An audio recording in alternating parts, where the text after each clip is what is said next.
একদিন একটি কাক কোথা থেকে একটি পনিরের টুকরো কুড়িয়ে এনে গাছের ডালে বসে খাচ্ছিল।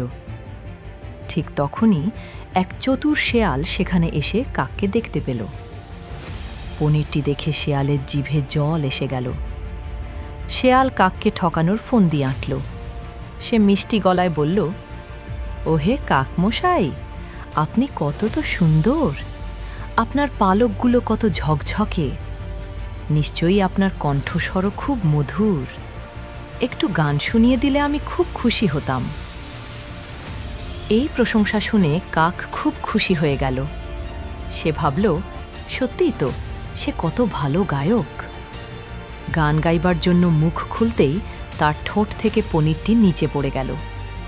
শেয়াল সঙ্গে সঙ্গে পনিরটিটি তুলে নিল এবং বলল, কাকমশাই, মনে রাখবেন, যে প্রশংসায় কান দেয় সে প্রায় ঠকে যায়।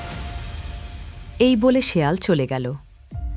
কাক তখন নিজের ভুল বুঝতে পারল এবং খুব লজ্জা পেল। নীতিকথা: অতিরিক্ত প্রশংসায় ভুলে যাওয়া উচিত নয়। চাটুকারিতা থেকে সাবধান থাকা দরকার।